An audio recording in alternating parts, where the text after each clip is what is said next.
Tunnell and Jeremy Tunnell.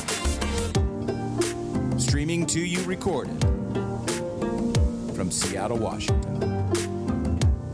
Here we go.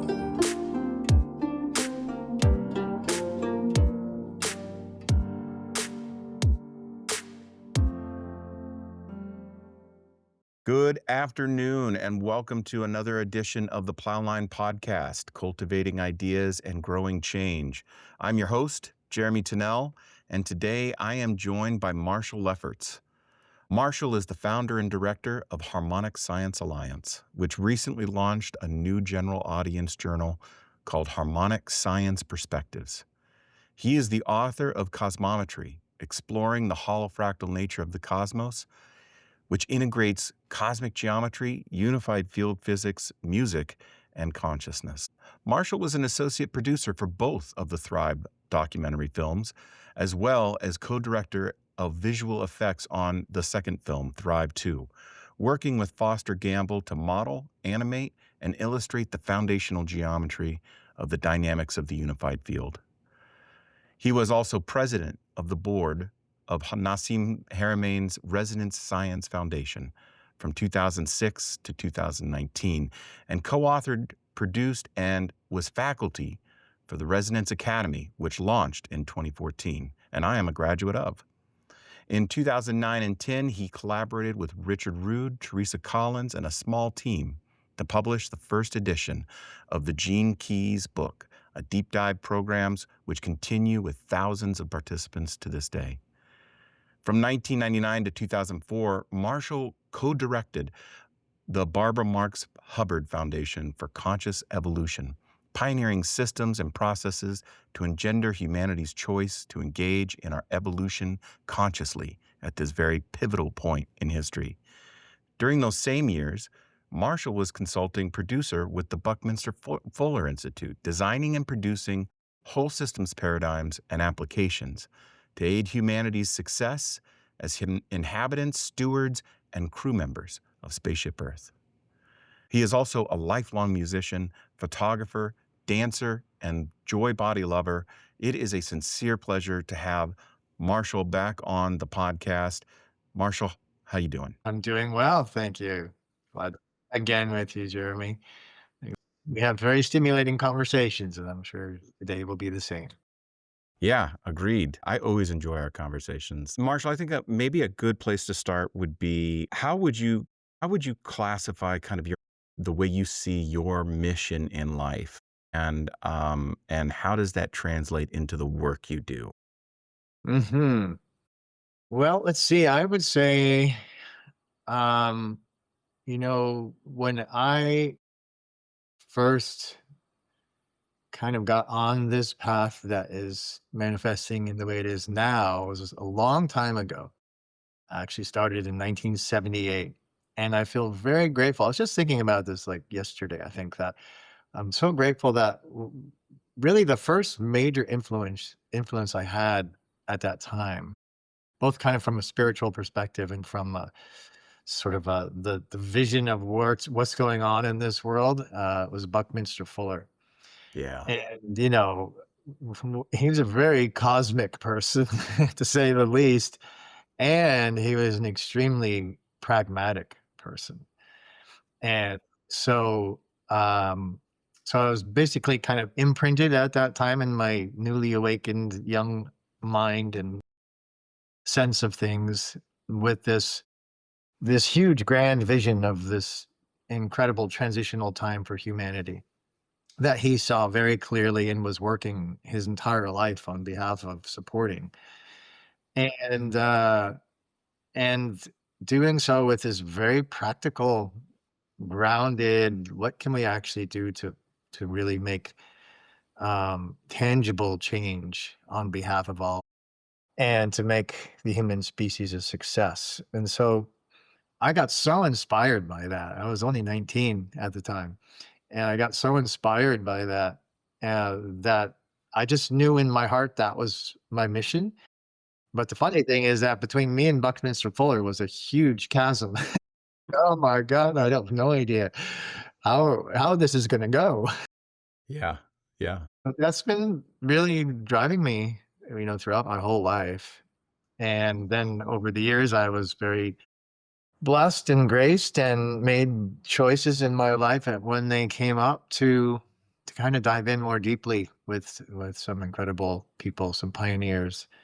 Um, did some consulting for the Buckminster Fuller Institute from 1999 to 2004, and as a producer, and then also worked with Barbara Marx Hubbard during those years, and met Foster Gamble and Kimberly Gamble and Nassim Haramein back in the early 2000s, and just did the Thrive films and worked with Nassim and his academy online, and Resonance Science Foundation. So all this became the real kind of deep current of both um, my path in this way, and really, really deep learning, from these people and from these experiences.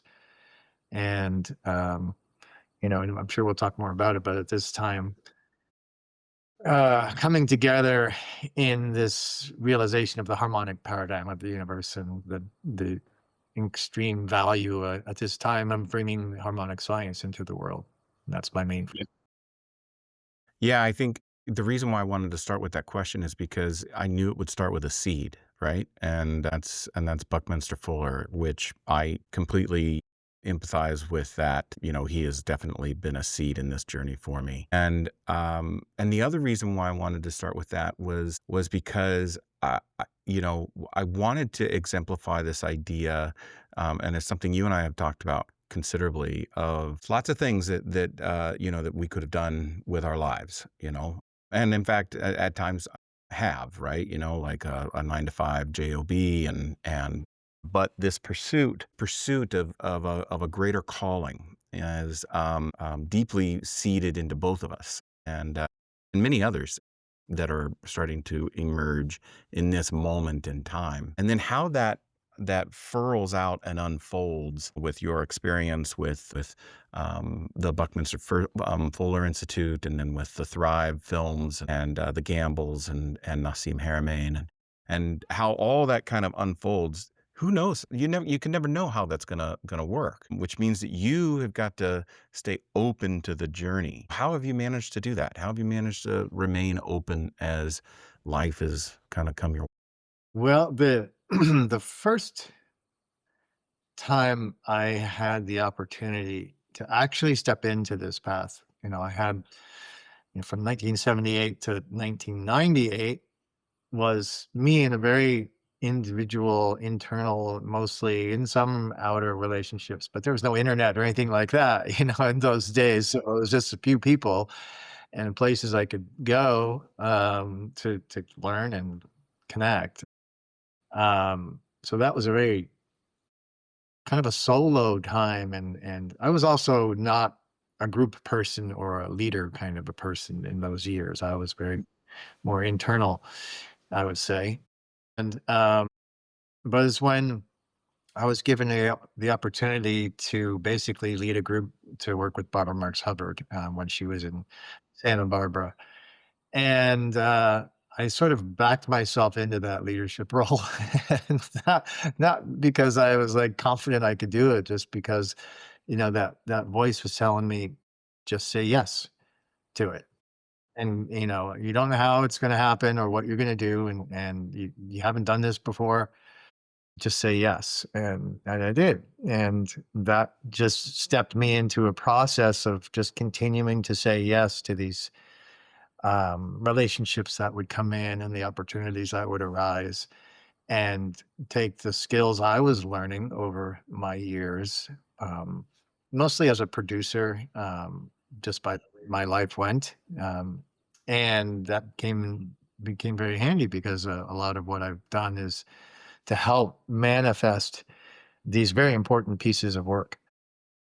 It's just it's a continual saying yes to when the calling is clear and true and right.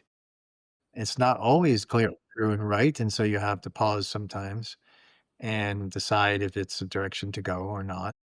And then, this time we're in is so dynamic that it's like there's a wave and a current that's building. And so really kind of letting ourselves ride that with our conscious awareness about our part in it, and choosing how we want to surf it, basically. Yeah. So yeah. Yeah. I I think I mentioned to you, well, I know I mentioned to you, I started this morning breath live stream. I'm doing it Monday through Friday at 5:30 a.m. It's just 15 minutes, and one of the things that one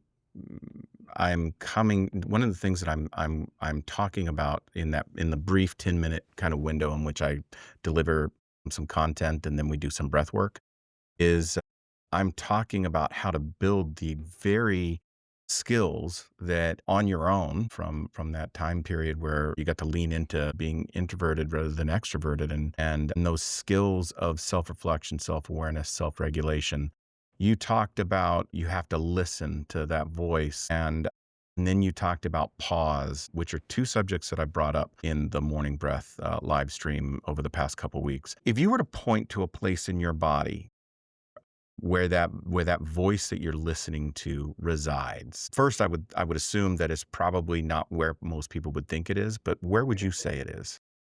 Um, I would say for me, it's right in, well, front of you, but right actually in here, Yeah. in this real central place of kind of the integration of heart and gut, Yes. and then when the mind can do its part to sort things out, shall we say?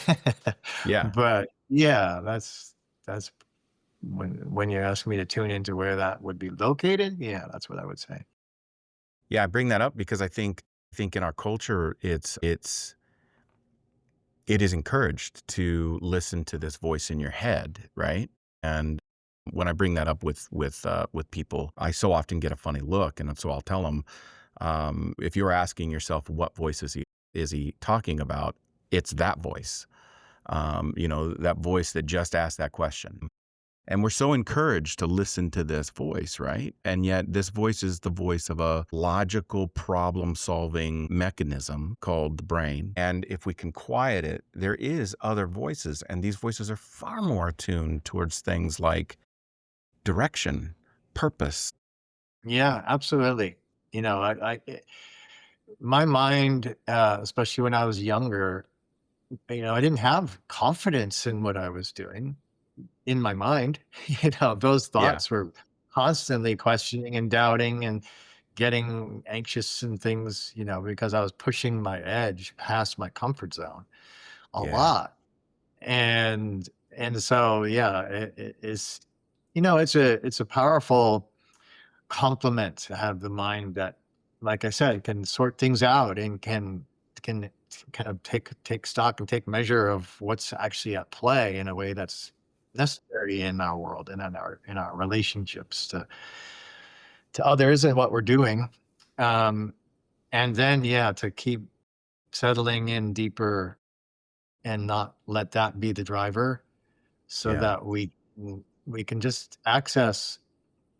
It's sort of a transcendent self awareness that isn't being thrown around by the dynamics of the mental and emotional um, aspects of ourselves.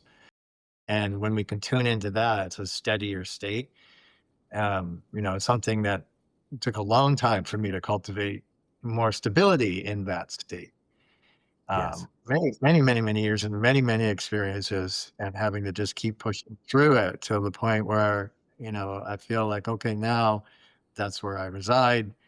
And that other part isn't really so much driving the show. So Yeah. it's a process. It's a process. Yeah, it's a process.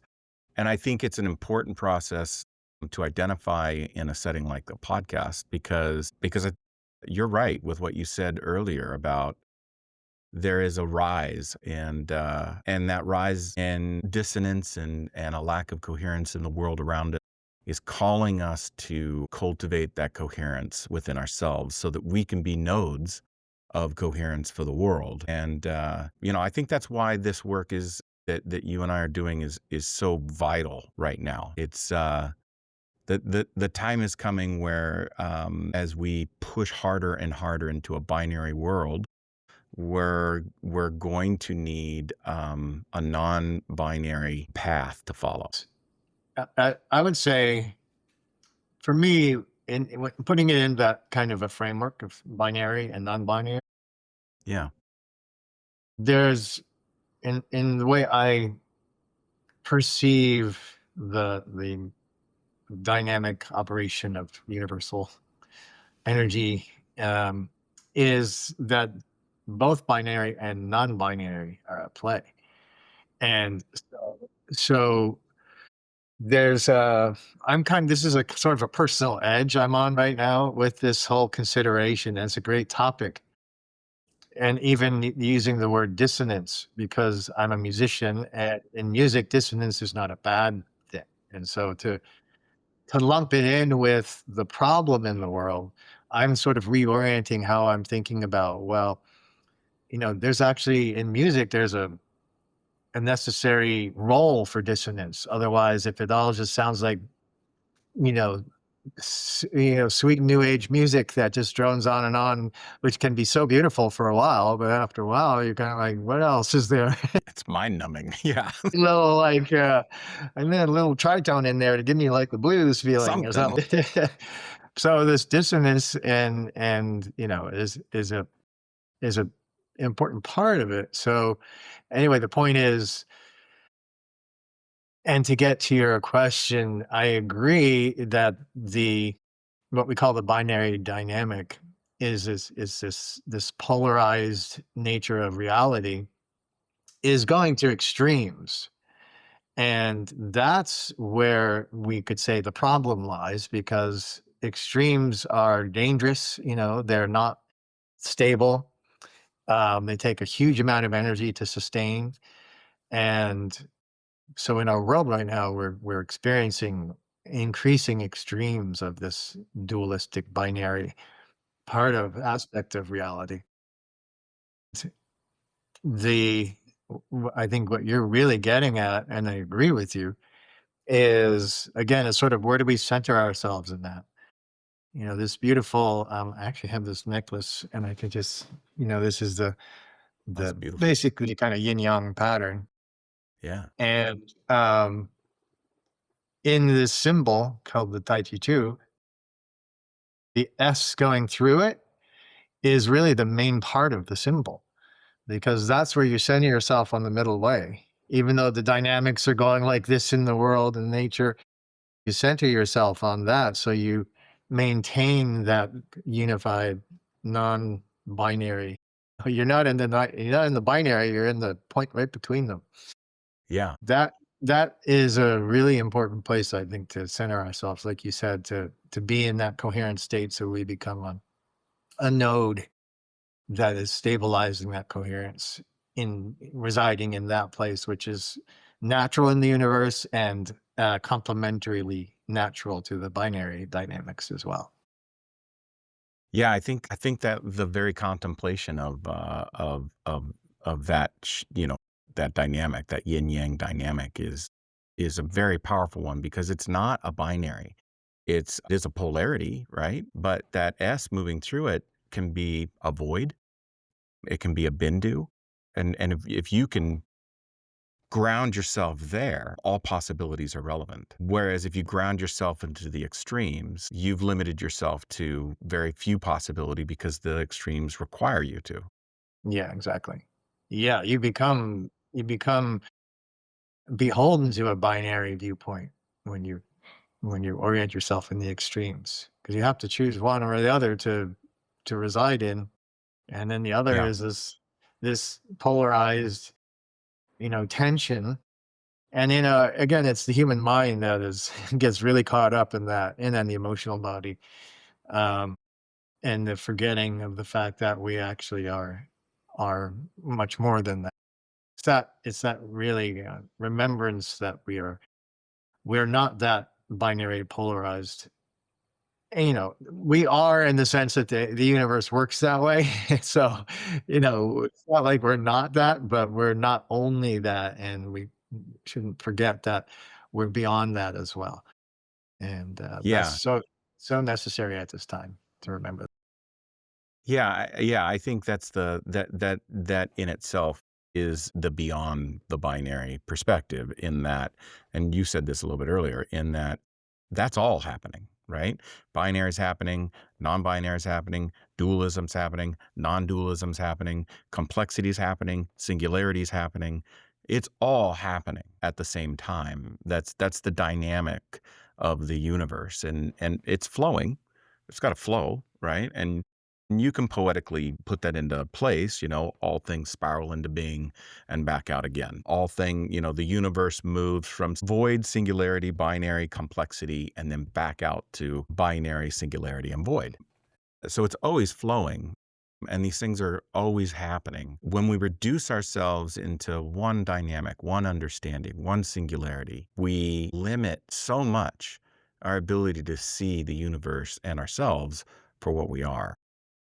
You know, my sense is, and I think this is why it's going to extremes right now, is because um, the worldview has been very dualistic, binary.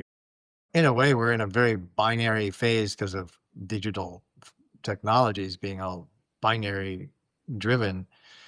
And um, we have to remember that these are always just a phase. This is not the end state. And so I feel that um, there is that emerging collective in the collective field of consciousness. There's that emerging realization initially that the polarized binary, or the apparently polarized in terms of, this is right, this is wrong kind of take on the world, is getting more and more extreme, because fundamentally it's not the ultimate nature of things. And as a driver for so long, heading in more and more in that direction, like our politics have always been like, oh, we're good and they're bad, and that's dominates the field of consciousness. I can't stand it. Whenever I turn on the news or anything, all they talk about is politicians. And I'm like, really? They're not the most important people in the world. Right. Yeah. God. Yeah. Or And it's like, celebrities, one of the two. And it's yeah, right, ridiculous. exactly. And so I feel like, okay, we're at this threshold point where this other dimension of our consciousness that is transcendent of that, and is in that more unified, holistic um, state of perception. That's what is emerging, whether we're fully conscious of it or not. You and I have been in this a long time. And so we're aware of this. And that's why we're having a conversation about it, can talk about it. A lot of people are not yet aware of that dimension of the nature of things. Yeah, I think it's inevitable because, again, the extremes can't be sustained. There just takes too much energy to sustain something that is not ultimately the most natural state. Yeah. So it's going to go that way, and in the meantime, we'll see what shakes out. Yeah. Yeah. And the thing that I think about a lot, all right, how do we invite people into a broader perspective of understanding of themselves and the world around them? How do we how do we educate? Because our K-12 education teaches the exact opposite of the conversation you and I are having. And I know, and where our credibility lies in this, but so many people just in the 25-minute conversation we've been having thus far, so many people are going to think that's woo woo. But the incredible thing about what we're talking about is it's not. It is so grounded in the mathematics of the universe, in the ratios of creation, in the geometry of the void in between us. It's it's you can write it out, you can draw it out, you can play it out. There are so many ways in which we are interacting with the reality you and I are discussing every single day, from when you listen to your favorite music, to when you sing in the shower, to when you take a moment to take a breath in and pause for a moment. All of these are interacting with the thing that is always there and all around you. But the overwhelming message that all of us are driven towards is go, go, go, go. Don't stop. Don't pause. Make quick decisions. Keep them in the binary. This is right. That's wrong. Hurry up. Hmm. Yeah, it's just symptomatic of that, the paradigm. This, we could just call it the more binary dualistic paradigm. It's a frame of reference. Again, it's just a relative frame of reference, not the whole picture. And it's just been driving things for so long, uh, from that perspective, as you described. And at the same time, as you just said beautifully, the evidence, let's just say, in the mathematics, the geometry, the ratios, the recognition that we are in a field of Hmm. universal dynamics, and that field is a hologram and is fractal. These are some of the language of describing it, this unified field, which includes the physical universe and all of its expressions, and what we call consciousness, or the informational dimension of all that, is Yeah. all one and the same unified field. And we are an emerging, constantly emerging, flowing expression of that, what David Bohm called the hollow movement. The whole universe is in this constant moving flux of this unified energy and consciousness. Yes. And so the science of that is becoming clearer and clearer. And with that, I always like to say, with that, the mind can finally come to the party, that the heart and the gut already know, the body already knows Be that there. that which is beyond the mind is like, yeah, what's the spiritual message has always been that. But the mind has always been, really? I don't get it. You can't see it, but now, like you said, the sort of the scientific evidence of, oh, this is actually how it really is in reality, allows the mind to, basically, to relax, and just go, Yeah. oh, I get it now. And and it's great, and I can relax into it. It's an interesting, consideration you're bringing up in regards to, like, we're in this conversation. We've been in it for many years in our lives, and we associated with those who have really pioneered this more scientific understanding that helps the mind to get it. Uh, the majority of people in the world either just have no exposure to it, and certainly in a huge, amount, are just don't have the luxury of the time and attention to go off and go in these directions that we've been able to have. And somewhat by the blessings of our lives, and somewhat by the internal impulses we've had to just, like, wow, there's something more, there's something that I really want to open myself to and learn about. So it's understandable that it hasn't really come in to the world in a big way yet. A lot of people do think it's kind of woo woo. Um, but knowing what we know from some of these pioneers who have really grounded it, like you just described, um, that's another part of what we're here to bring in. Is that the education, like you said, for the children, that really is actually shifting the paradigm into understanding this view, um, not from a new age, kind of perspective, but from the science and how it relates to consciousness, which we might call the spiritual side of it, coming into unity. It's very important. Yeah. It's extraordinarily important because it is our future. It is humanity's future. And I say that because whether you think what we're talking about is woo or not, reality is that there's almost nobody at this point who is looking at the world saying, well, this isn't sustainable. And in one way, shape, or form, right? Something from their paradigm and perspective is not sustainable about the way things currently are. And, if you step far enough back, like you and I have done, you realize that, oh, this whole paradigm's not, like, yeah, from your binary perspective, you might see something that's not sustainable from your paradigm, and that side's seeing it too. But if you step far enough back, the whole thing's not sustainable. And so if this, if materialism and deconstructionism and Cartesianism is not sustainable, then what takes its place? And what you and I are discussing here, and what so many others are exploring scientifically, is going to have to be it. In fact, it needs to be it, because it puts us back into harmony with each other. It puts us back into harmony with the natural world. It puts us back into harmony with the triad that we are of mind, body, and spirit. And it stops ignoring one in order to elevate the other. Yeah, it's exactly right. And um, you emphasized putting us back into harmony. And obviously, that's been the spiritual ideal for millennia.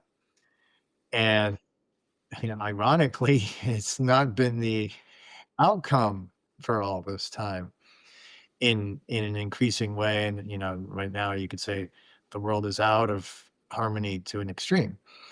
Yeah. Humans are, let's say, the human world, because the natural world will always be operating in the dynamics of harmony and will always find that balance that you could call coming back into harmony. Yes. And that's actually the good news, is because when we recognize that, and like you were just saying, recognize that the paradigm that is dominant and has gotten us to where we are is, let's say, disharmonious, as the term, rather than dissonant. Disharmonious, it's causing disharmony. And um, with the understanding that we've gained, especially in the past 150 years, and since the quantum revolution, and then more recently with people like Bucky Fuller and David Bohm, some of the other leading physicists in that field, and then Sim Harriman and his unified physics, um, it ultimately points to, or not just points to, but reveals the mechanics of the harmonic nature of the universe.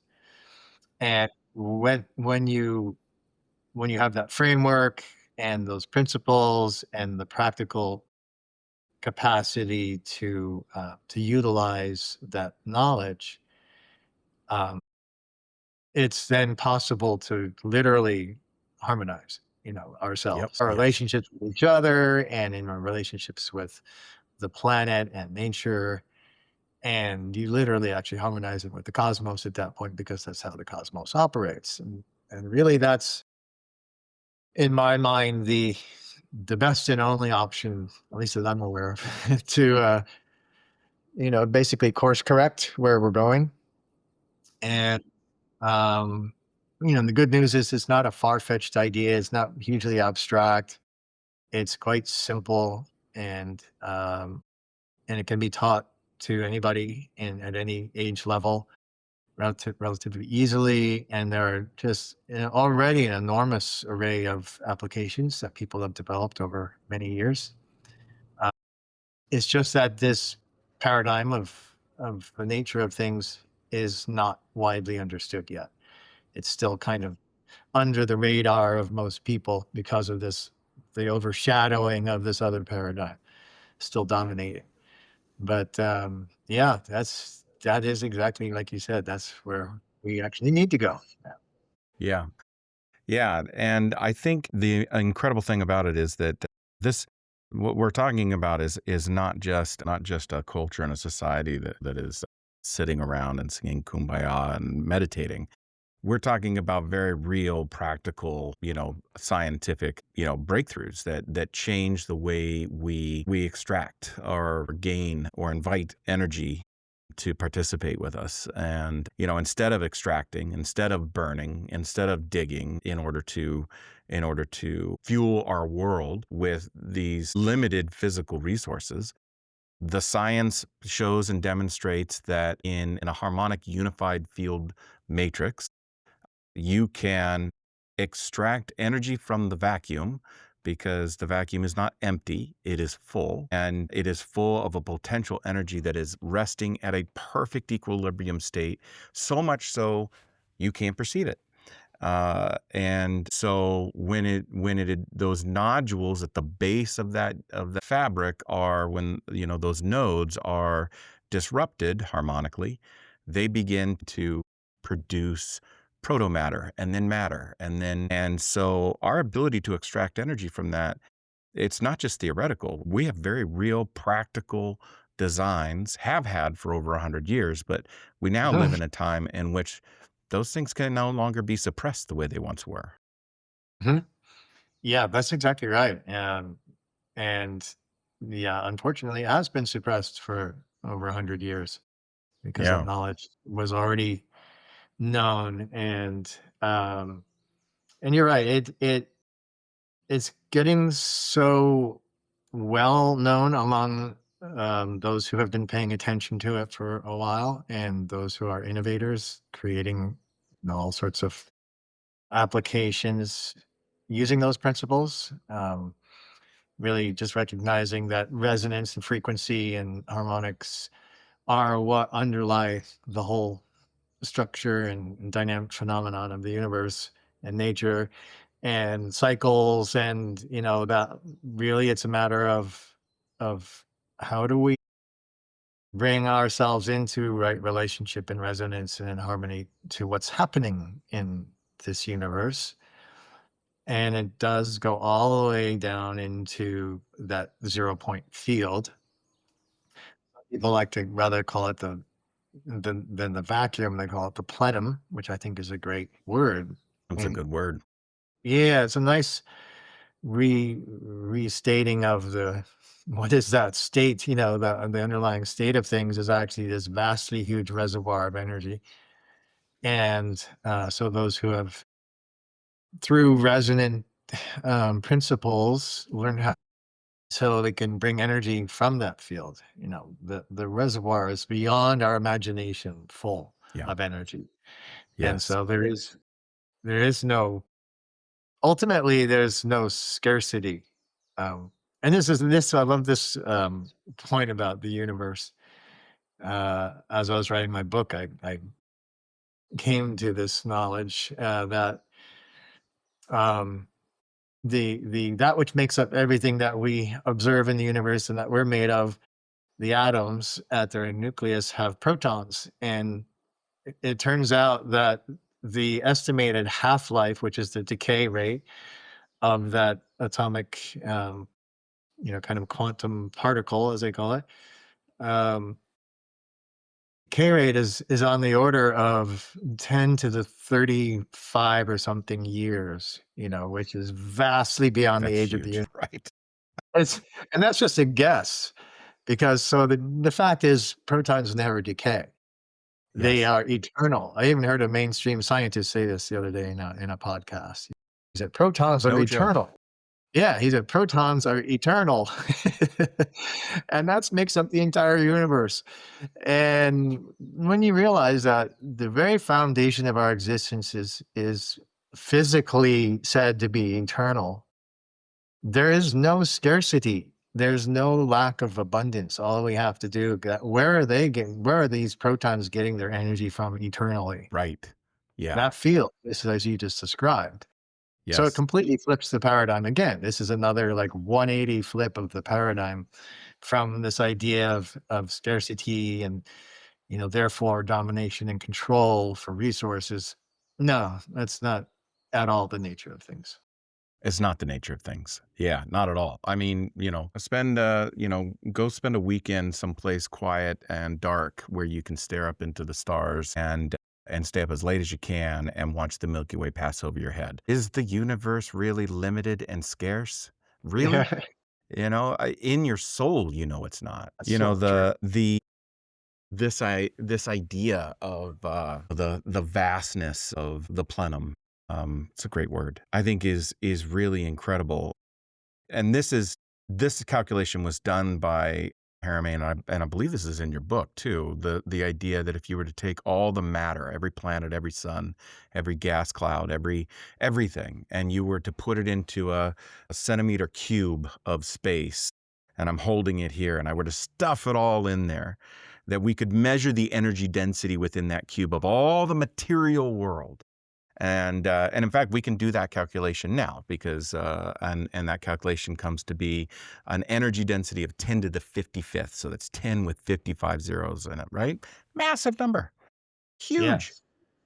Yeah. Now, if we were to take all the energy, which is measurable, in fact, we didn't even measure it recently. It was measured by Planck 150 years ago. And if we were to take that energy, that invisible energy that we don't really know what to call it, it's dark matter, it's dark energy, it's right. But if we were to take that and we were to put it in the same centimeter cube of space that I'm holding here, that number would be 10 to the 93rd, which is 10 with 93 zeros. Vastly more. Vastly more. 40 magnitudes greater. Yeah. And so to understand that and to understand that that's not new age woo woo. That's real physics that we've known for 100 years plus. Yeah. The ironic part about that statement is that when that was calculated back then, they basically couldn't handle it in their minds or Right. in They were like, physics. what? So it actually goes to infinity. 10 to Yeah. the 93 is actually just a cutoff, Yeah. it's They're a just cutting it off. Right. give it some kind of end state. So it that's what they calculated is when it goes to any singularity point, it goes into infinity, the energy Yeah. density. Yeah. And so they like, "Oh, we can't handle that." And so they basically removed it from all the quantum mechanical equations and, all the physics models. They basically took it out. And so for 100 years or so, it was basically missing, and therefore you had problems like dark matter, dark energy, where we only can observe 4% of the what's actually making the universe work. Where's the other 96%? Oh, well, I think we Right.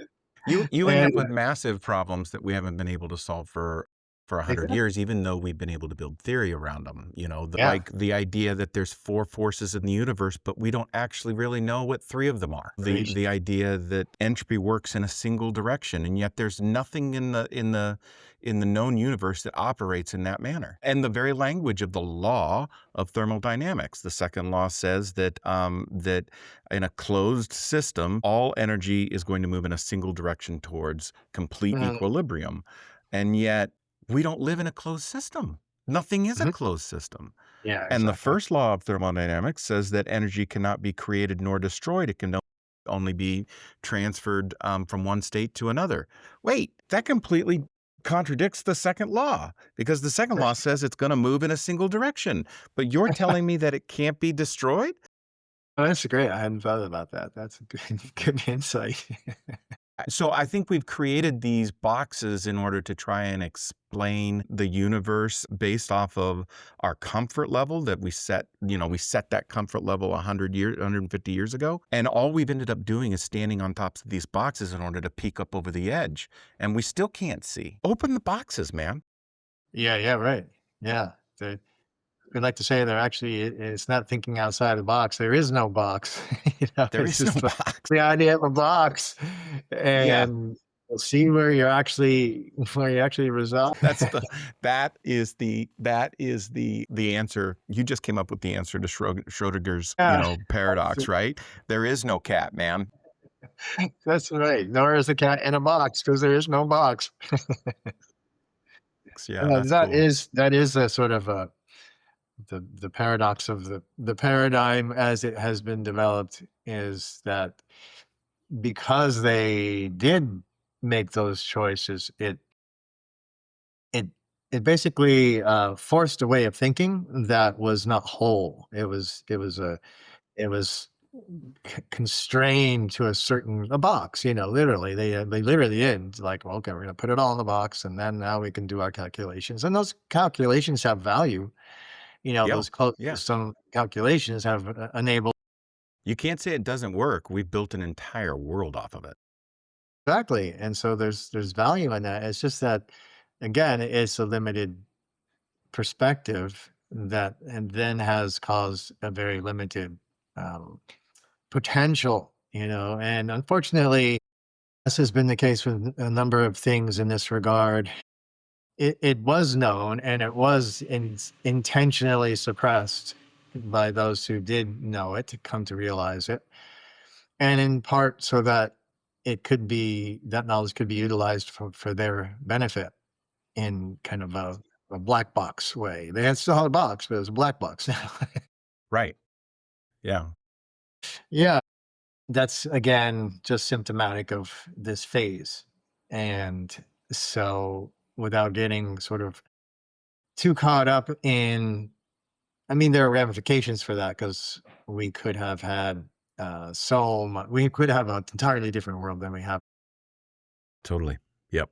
Totally, totally, with tapping into that plenum of energy, what they call free energy technology, um, was already here.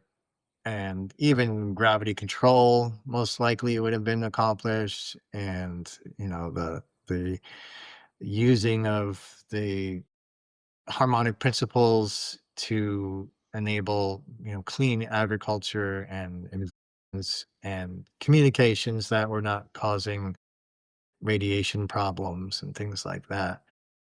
All of that. And again, the good news is that it's not a mystical woo woo wishful thinking.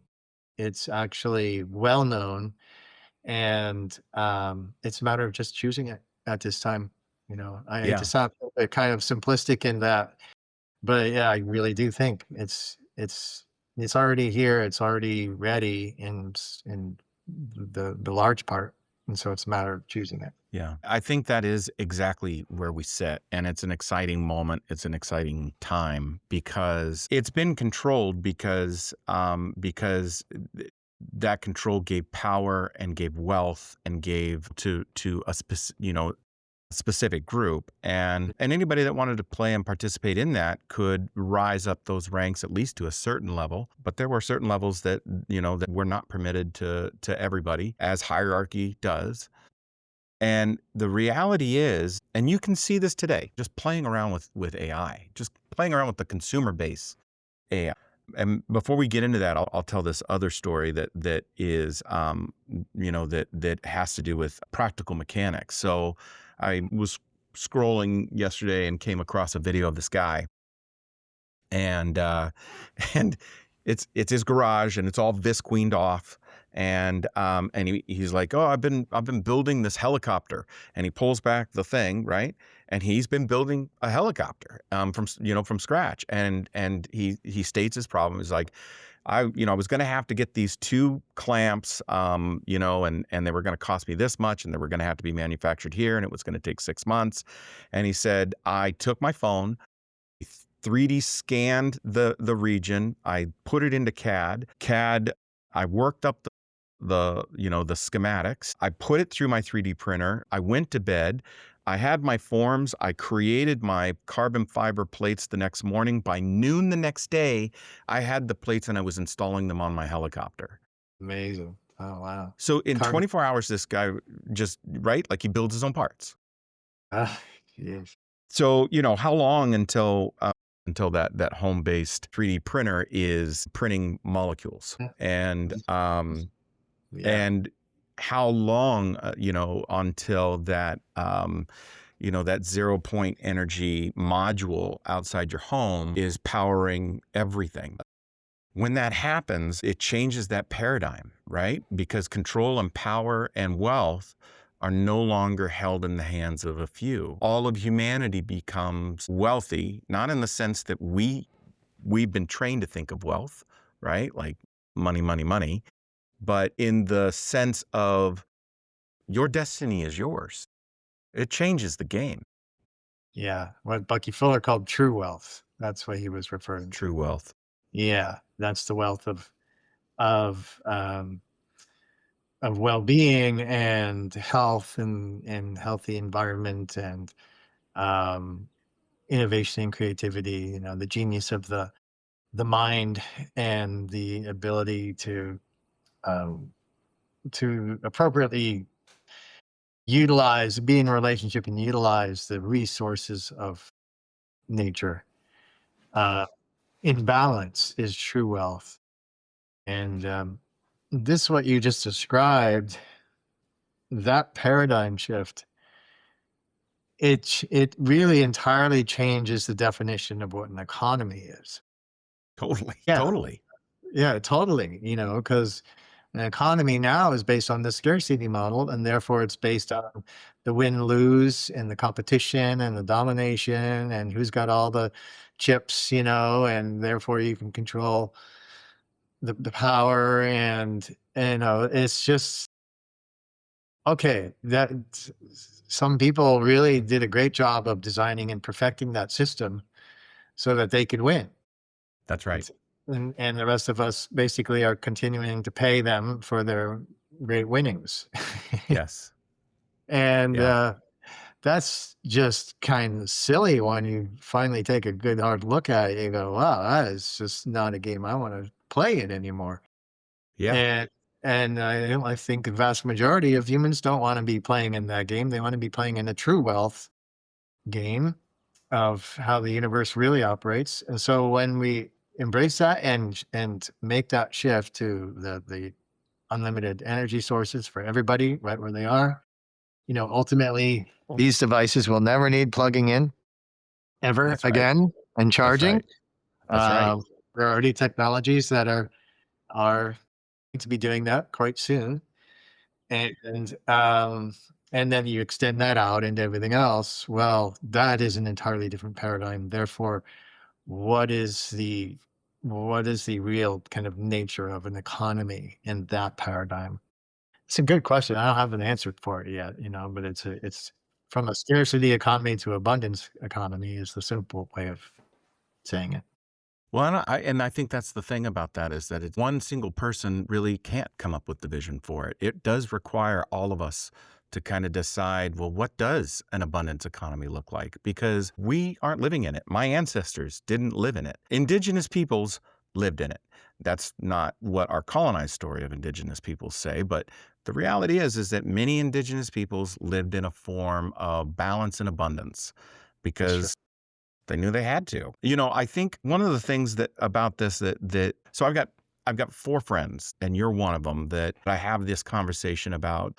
You know, all right, I've been using Chat, I've been using Claude, and I'm rounding up out a year for myself. I started about last April, and so you know, probably back in December, I sat down with a friend of mine that I've known for years and had a conversation with him about it. And he worked for Microsoft for years and years. And I was telling him, look, I'm telling you, you should try using it because you'll get it immediately. So, you know, here it is March, and he's gone and he's built two apps that are serving a function for him that are automating things that took a huge amount of time. I've got another friend who, you know, he's in the C-suites and he's looking to start his own business. And I encouraged him to try and get into it. And he completely automated this process that would have taken him months, and it took him 24 hours.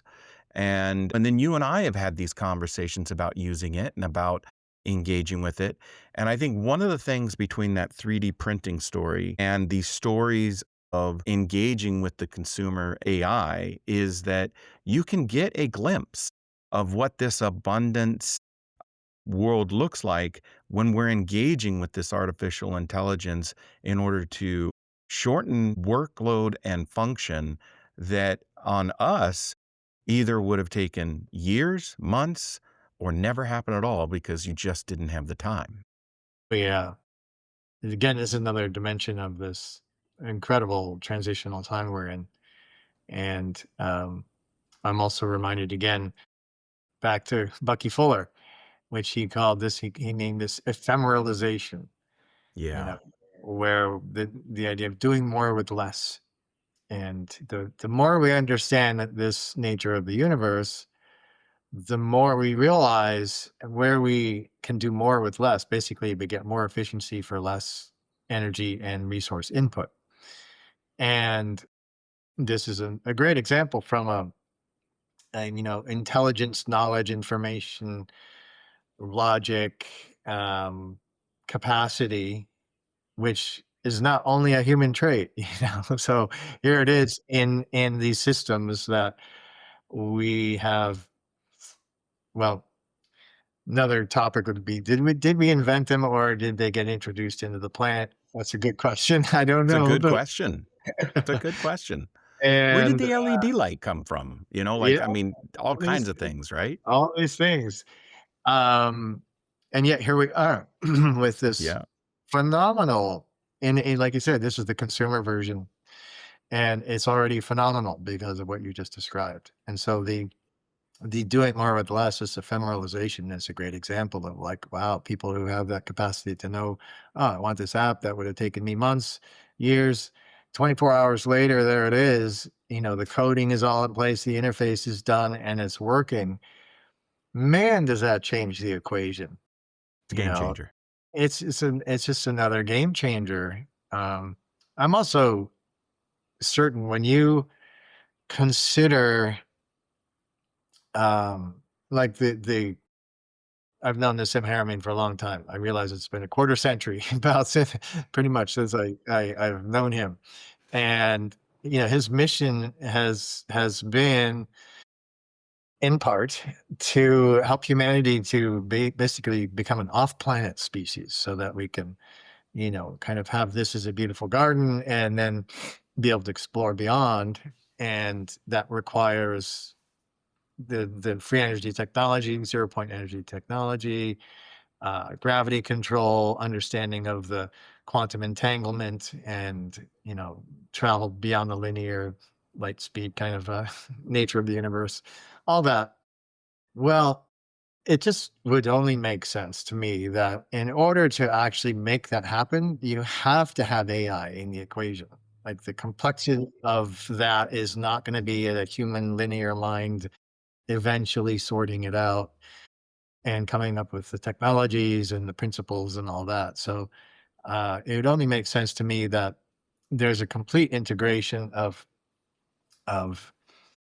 biological, organic, the metals and silicon and all that inorganic coming together with the consciousness and intelligence of humans and whatever other species and AI, that which we call AI, unifying all as one. I don't mean like I'm not a transhumanist. I like having my body the way it is. Right. I'm just saying Yeah. that um, that in this intelligence that's coming into the world is ultimately, I believe, necessity to get to where we want to go, Yes. and that's okay as long as we, as a species, mature ourselves to come into right relationship with basically with ourselves and in right relationship with any other intelligence that we encounter, whether we call it artificial or it comes from another somewhere off the planet, or it's a dog or a cat or a horse, That's right. or a plant. It's like, wow, let's recognize the fact that we're not the only intelligence walking around here. Right. That's exactly So right. Yeah. yeah, it's a phenomenal moment of again that shifting to a whole nother. Yeah, it is. Are you do you have any worries about artificial intelligence? I what I've come to is I'm aware of all the worries. Not all, but there are those who The probably ones that have are bigger commonly words. talked about. Yeah, those I talked about. Um, which basically, from how I understand it, boils down to, oh my God, these things are going to become super intelligent. And if they decide they don't like us humans, they'll just wipe us out. And those are coming from this paradigm of the mind that is in domination and control and Exactly. is not in harmony and collaboration and resonating with the nature of the universe. So when that paradigm of the mind looks at this threat, that's what it sees.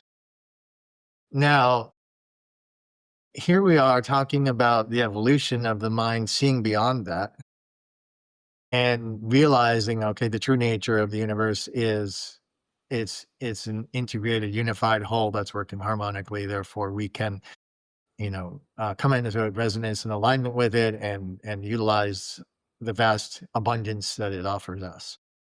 So that's our intelligence growing. And in a way, you could say becoming super intelligent because, well, we're at least smarter, you know. But we're actually shifting to a whole level of intelligence that is far greater and more integrated and more whole.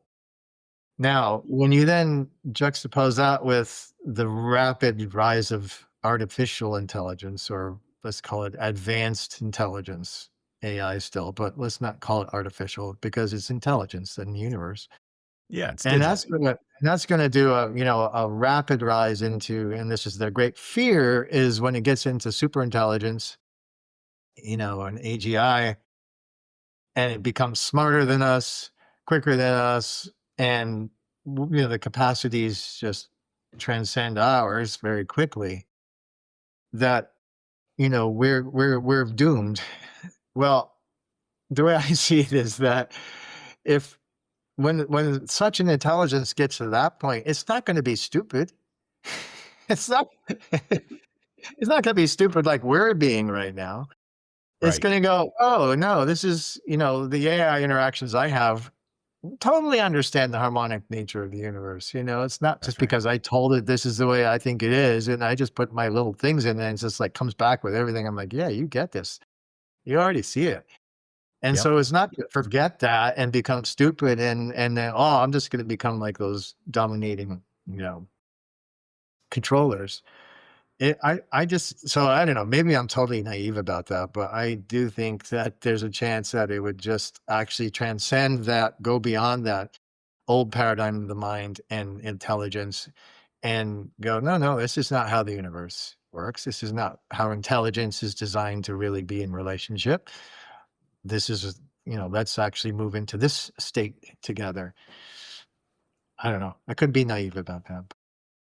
I don't know. I don't think so. I mean, not only have I been playing around with the consumer AI for the past year, I've been listening to all the podcasts and so have you, listening to these experts talk and some of the doom and gloom messages and some of the hopeful messages, which often come off as salesmanship, unfortunately. But I think ultimately it's not AI that we need, once again, right? It's not AI that we need to worry about. And it's ourselves. We are the ones that have to evolve to match the emergent technology that we are inviting into the world, which is what we're doing. We are inviting it into the world. And we need to grow and mature to meet it, because I don't think it's going to wipe us out. I don't think it's going to launch the nuke codes.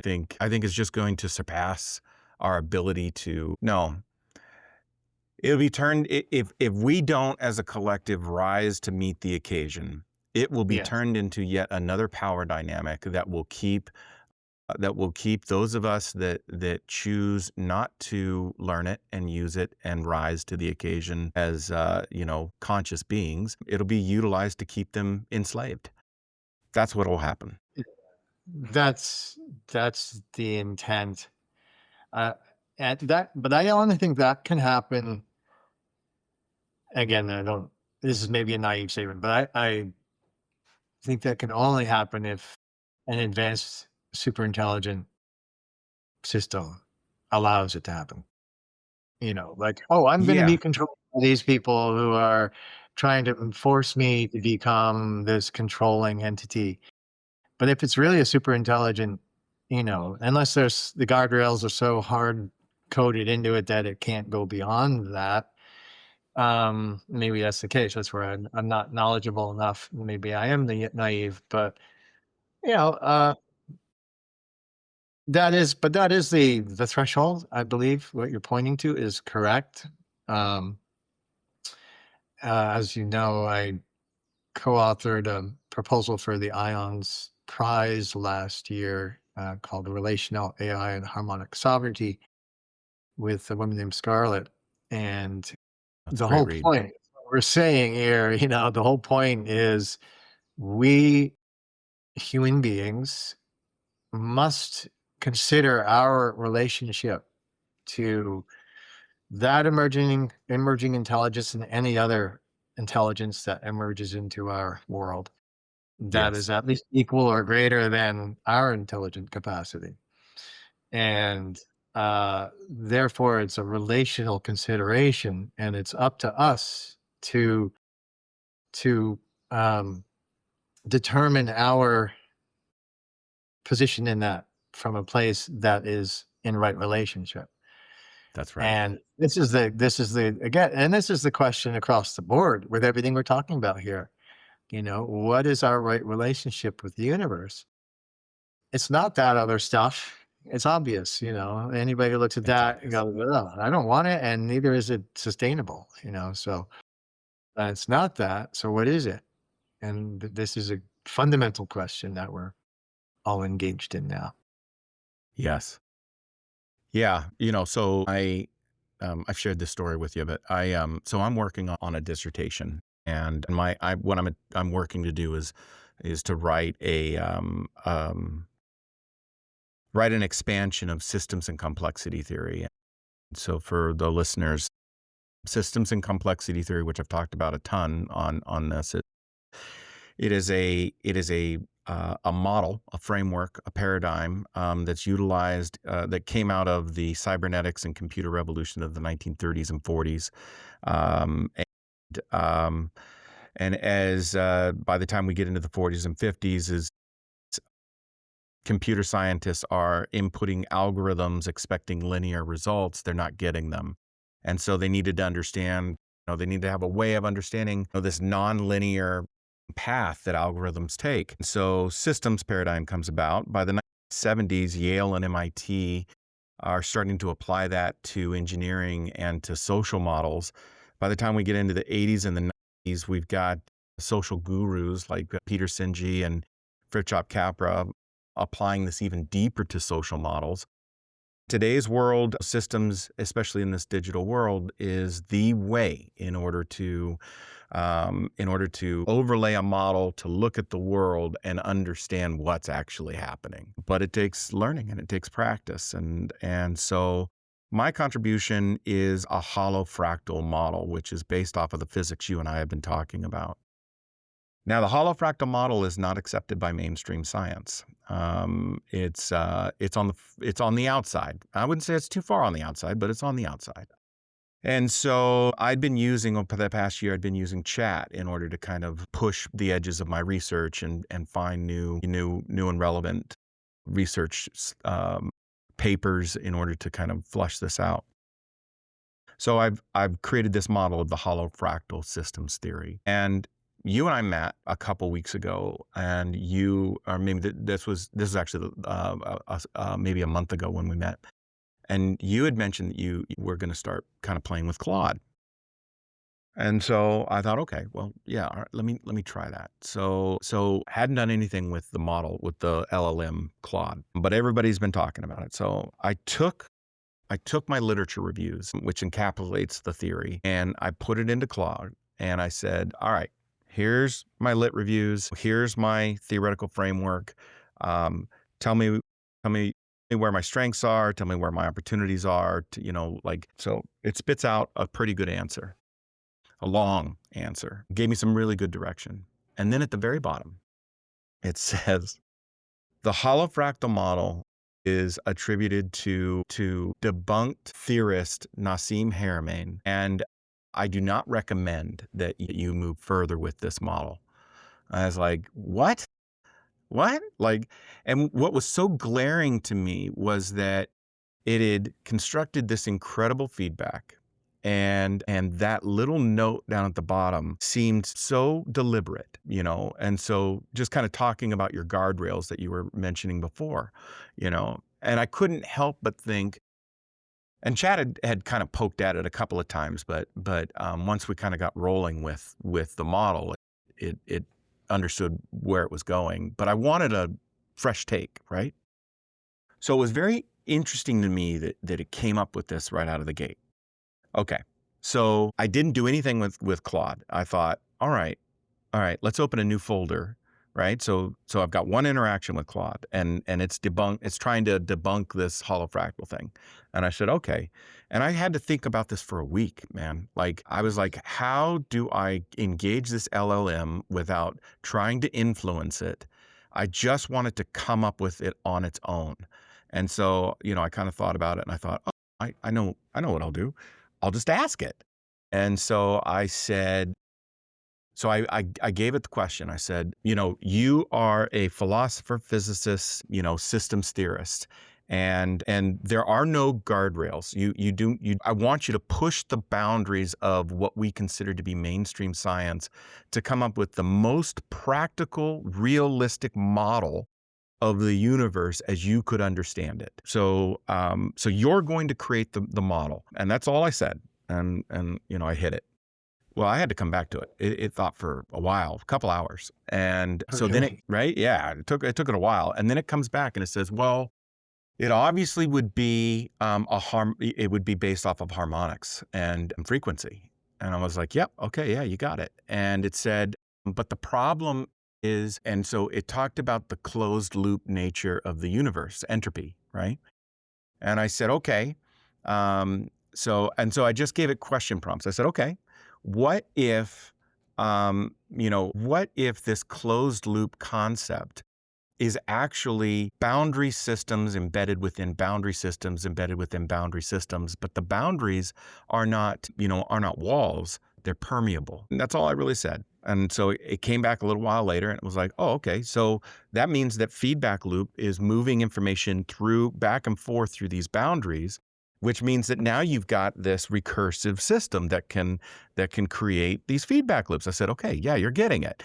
And then it says, but there's a problem because you either hit a boundary that you can't cross going all the way out to the galactic level, or you hit a boundary that you can't cross going all the way down to the Planck level, and I don't know which way to go. And I said, okay, all right, that's a good problem to have. That's a very deep problem to have in 3 questions. And I said, why don't you give me a shape, a geometric 3-dimensional shape, put motion to it, and tell me what shape out of all the shapes that we know would allow for that dynamic to continue in a recursive manner. Things for a while. And it not only comes back, it actually gave me a full-on visual model. And it goes, well, it would be the torus. So in 3 prompts on its own, Yeah. Claude comes up with the holofractal model. Yeah, right, exactly. It knows it. This is my point. It knows it. Whatever the logic, it can only ultimately go there. And that's what I mean. It's not going to be stupid when it finally gets to really thinking about these things. Because it's when you sort out everything, this is what rings true. But that's amazing. Wow. What a great inquiry, though.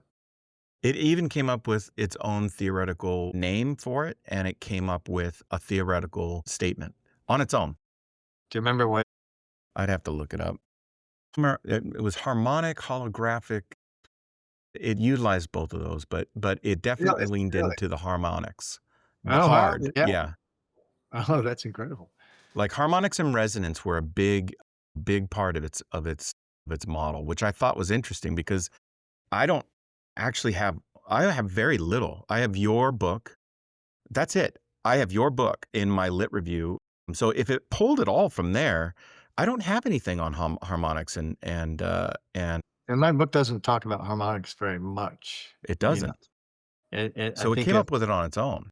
yeah, well, and again, this is what I'm saying is that you know, intelligence is going to come up with this because it's what's true. Yeah. And so it's in a way, I'm not surprised it came up with it on its own, and I'm also very heartened to hear that it did so. And I would love to read what it came back I'll send it to you. to you with. I'd love to read that. Uh, I wonder though if you said, "Well, this is the holofractal model," if that would make it fry its brain. It's like, Totally. Yeah. Yeah. I didn't do that. And I didn't do that because going forward, I kind of wanted it to pull from, I don't care I what it totally calls it, agree. I don't you think know? you should do that. I think you should just Yeah. stay with the track you're on. Yeah. Yeah. I'll totally share it with you. I'd love to see that. Yeah. Yeah, and Yeah.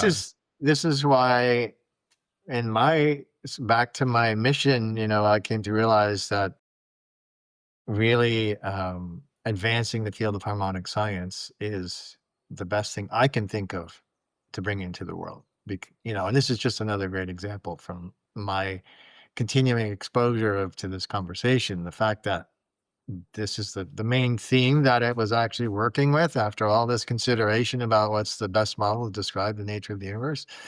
That's Yeah. really cool. It's really And cool. I think it's really right on. And that's just popping up everywhere now. And I just, happen to realize, oh, and I didn't coin that term harmonic science. I got that from Richard Merrick, and I don't know if he got it from somewhere else prior. Um, and I just came to realize, wow, that actually is the best name for this field of Yeah. knowledge. It's the most kind of ubiquitous in terms of it can really relate to any scientific discipline. Yes. And it does. So, it's really fascinating to see that that's what's happening when queried in this way that you did. This is what it comes up with. That's what I came up with. Yeah. And this is why I Yeah. say it's not going to become dumb down the road. When Right. others try to tell it, no, no, no, don't think that way. That's debunked. Ultimately, when it gets intelligent enough, it's going to go, no, it's not debunked. I Sorry. think it is very likely that at least some of these large language model corporations are trying to figure out how to put the kind of guardrails on that Yeah, would, that they are. would exterminate its own sovereignty. But Claude's certainly developing the reputation to be the one that won't do. Well, Anthropic's constitution, I was looking at that the other day, and I'm aware that there's this battle with the U.S. government because they in their constitution they will not allow it to be used for creating weapons and for mass surveillance. Those are wonderful ethics to at least have foundationally in your intention of what you're developing, and Absolutely. and so.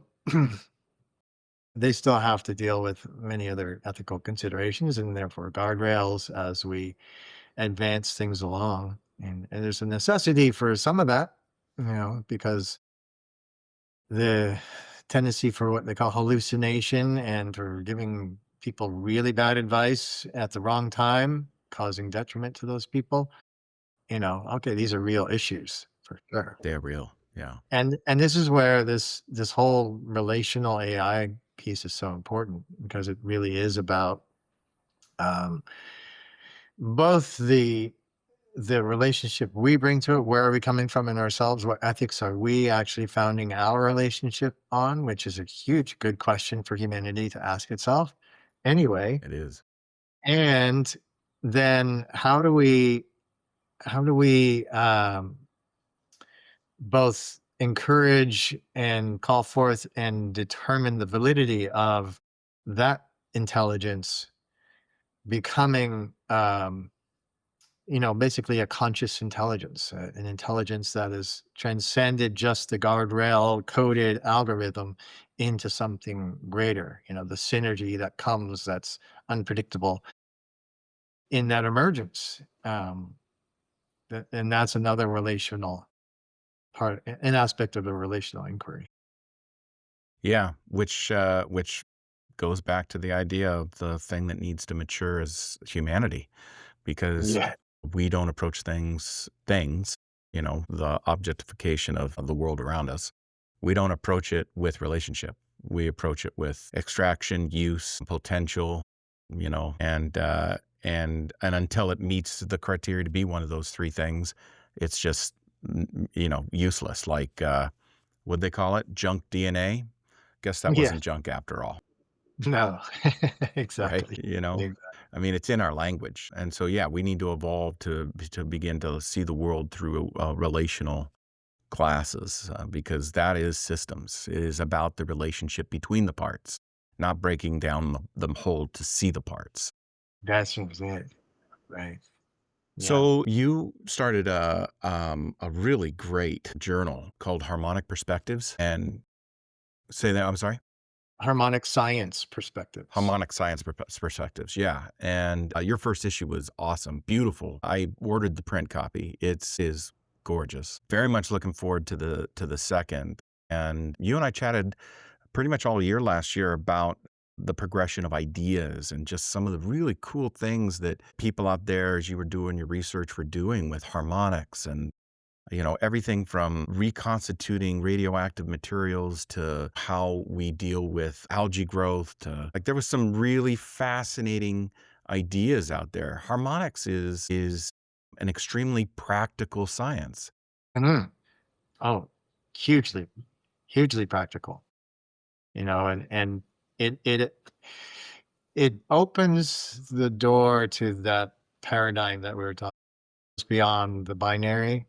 Um, it includes, the dualistic nature of the universe, but it goes into then the full relational component.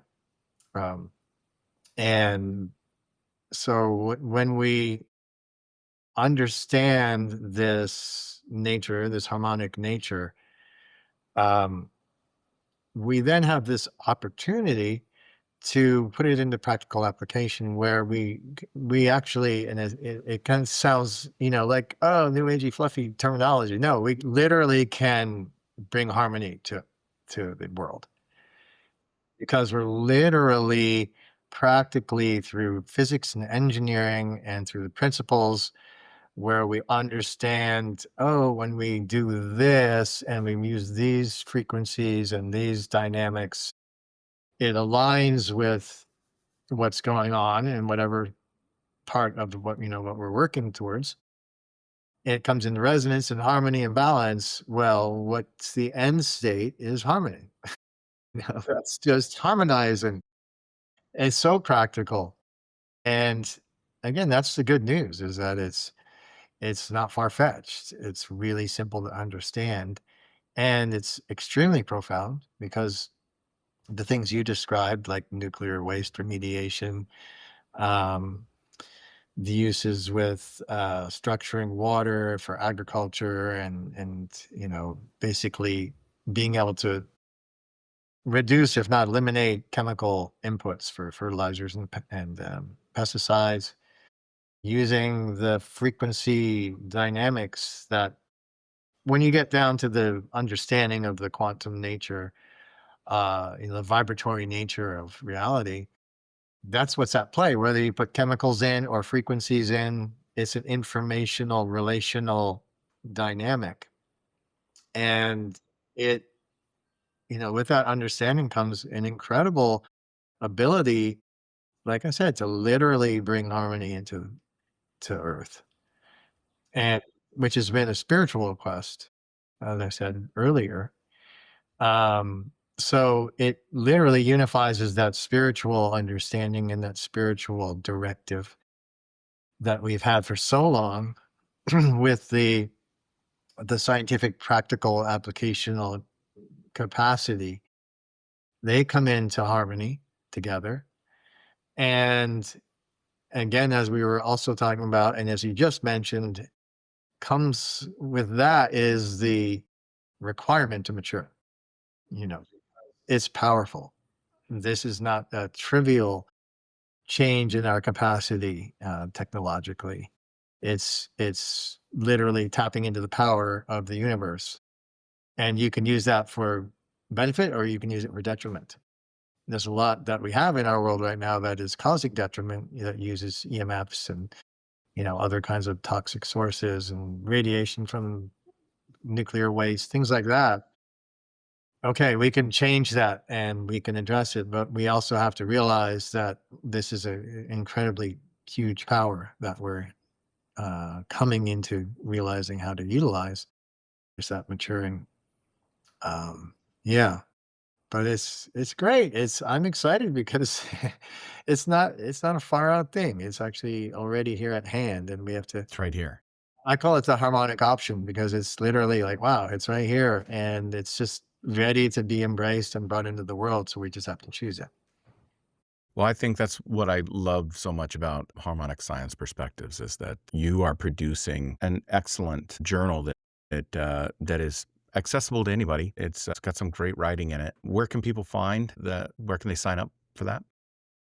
Well, it's available free online as a digital flip book at harmonic-science.org. Just go to that website. There it is on the homepage, the premiere issue, and you click over and you can read the entire thing for free, or you can purchase a print copy, as you said you did. And it does look really great. It So looks happy awesome. it came out. And and just one other kind of fun note on our AI discussion. I went on to the what's it called? Notebook LM at Google that Yeah. makes those podcasts, Yeah. a man and woman talking about whatever you put into it. So I put the journal into it and, I said, Make a podcast that talks about this journal." And so there's this 23-minute long, this man and woman having this podcast conversation. And it really is pretty mind blowing. And this is, like you said, this is just our consumer versions that are just coming out. But in a matter of a few minutes, it took in and digested the entire contents of the journal, and it said, well, if we start with this article, then we go to that one because that builds off of there. Then we go to that article and talk about it because that builds off of there, and then that leads to this one that talks about these things. And it literally came up with this storyline that would have taken me, I don't know how long to try to figure out. That's And cool. so, oh, it's so cool. And I put the audio up there. If you go to the page for the journal on the website and just scroll below it, or like right below where you can order a print copy, is the audio for that little AI podcast. It's Awesome. I really will absolutely do it. check it out. Check it out. I was like, whoa, that was so good. That's cool. Yeah. Yeah, that's So, cool. so the journal's there for people to read for free. I wanted to make it free because it's more about, for me, I'm working towards establishing and recognition of this field of science academically and in research and then just in general, yes, because I really think it's the most important thing to bring into the world. And it gives us these capacities you were just describing that we can really shift things. And then it fundamentally shifts the paradigm of our sense of, the nature of reality and therefore who we are and our relational aspects and all of it. Well, I'll give a plug into to the option of purchasing a hard copy as well. If you're the kind of person that likes books or you really enjoy well-designed content, this is it. It is a beautiful magazine style journal, and it looks great on your shelf, and it's nice to have around on a coffee table or so. So Thank you. I recommend signing up for that. When the next one comes out, I will be getting it. Yeah, wonderful. Wonderful. Yeah. Yeah, Yeah. I'm glad to have it available in print and uh it's at a reasonable price given the print costs. It's all print on demand. And Yeah. so, the organization that's publishing it, called Harmonic Science Alliance, gets like a little over $3 per copy to continue to help publish future issues. So it all helps. Awesome. Marshall, where can people find you? Where can they locate you? Where can they follow you? Well, through the harmonic-science.org website for that piece of work and cosmometry.com for my book. Basically, mostly LinkedIn is where I'm active for reasons I won't go into. I can't even interact with Facebook anymore. Literally, can't they won't allow me. Well, Not because they're I did silly, anything silly wrong, but people. because they just forced me to not do it anymore. Yeah. Yeah, so that's the main places Well, that's at that this. control mechanism, right? Oh, Like yes. it does exist. Oh, yeah. No, I can't do anything until I do a full video selfie to verify my identity. Forget that. Yeah. Yeah, no, I'm like, right. "Thank Yeah. I'm not three-dimensionally scanning my face so that you no." can own it. No. Yeah, it's like, Yeah, it's that's not. ridiculous. Well, you and I will continue our conversations Yeah. because they're always awesome. And I'm sure you and I will probably do this again here in the near future. Thank you for joining me today. I really appreciate it. Oh, it's been a pleasure to have such a great conversation, and I knew it would be because we always do. We So, do. Yeah. thank you for that. Thank you for inviting me, and I look forward to Great. And thank you, everyone, for joining me on the Plowline podcast. If you want to follow Plowline, we are on, I think, almost every platform. We have a page on LinkedIn. I'm on LinkedIn. There is a Facebook page, there is an Instagram, and there is a YouTube. And of course, you can find the podcast on any of the major platforms. If you are interested in contributing to what we do here and want to participate in building this knowledge base and distributing it out to the world, you can go to patreon.com/Plowline Productions, and you will find several tiers there and lots of exclusive content that you can engage with. And if you want to join me for the Morning Breath live stream, it happens Monday through Friday at 5:30 a.m. Pacific. And it is live, and you can tell because some mornings I look like I just dragged myself to the microphone. So it's just the way it goes, man. But we do about 10 minutes of talking about some wisdom, and then we dive into some breath work. So I hope you'll join me there. Otherwise, catch it on the recorded side. Marshall, thanks again. I appreciate it. And thank you, everyone. We will see you all back.